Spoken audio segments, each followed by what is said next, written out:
Hello আপুরা, আসসালামু আলাইকুম। আমার সামনে যে কাঁথাগুলো দেখতে পাচ্ছেন এগুলো যিনি আপুর ডেলিভারিতে যাবে, আপু আমাদের কাছ থেকে 10 পিসের প্যাকেজটি অর্ডার কনফার্ম করেছেন।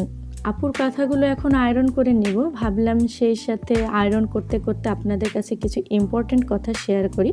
আমি মাঝে মাঝে ইনবক্সে আপনাদের কিছু প্রশ্নের সম্মুখীন হই। তার মধ্যে একটা প্রশ্ন হচ্ছে, আপু একটা কাঁথার সাইজ একটু ছোট আর একটা কাঁথার সাইজ একটু বড়, কেন এক সাইজের হবে না? আপনি তো বলেছেন 30x35 ইঞ্চি সাইজের কাঁথা, তাহলে একটা ছোট বড় কেন হবে?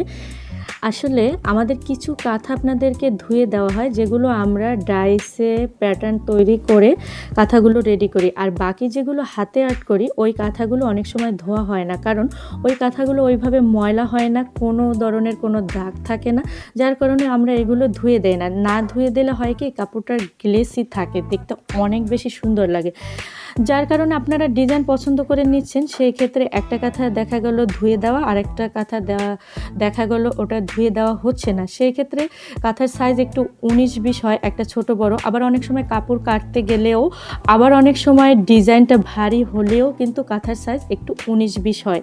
সেই ক্ষেত্রে এরকম প্রবলেমটা দেখা যায়। আশা রাখি আজকের ভিডিওর পরে আপনাদের আর কোনো কনফিউশন থাকবে না। এটা কোনো বিষয় না, কাপড় ধুয়ে দিলে সব কাপড়ে একটু পাশ থেকে ছোট হয়ে যাবে, আর ভারী কাজ থাকলে তো একটু হয়ই। আমরা কিন্তু এরকম সুন্দর প্যাকেজিংয়ে আপনাদের কাঁথাগুলো পৌঁছে দিচ্ছি, সেই সাথে ইনটেক করে দিচ্ছি। আমার কাছে এই যে মেশিনটা দেখছেন, হিটগানের মাধ্যমে আমরা একটা ইনটেক প্যাকেজিংয়ের মাধ্যমে আপনাদের কাছে কাঁথাগুলো পৌঁছে দিচ্ছি। কারণ কি, ইনটেক প্যাকেজিং এবং শক্তপোক্ত প্যাকেজিং না হলে কুরিয়ার কিন্তু রাফলি প্যাকেজগুলো হ্যান্ডেল করে, তাহলে নষ্ট হতে পারে এই আর কি।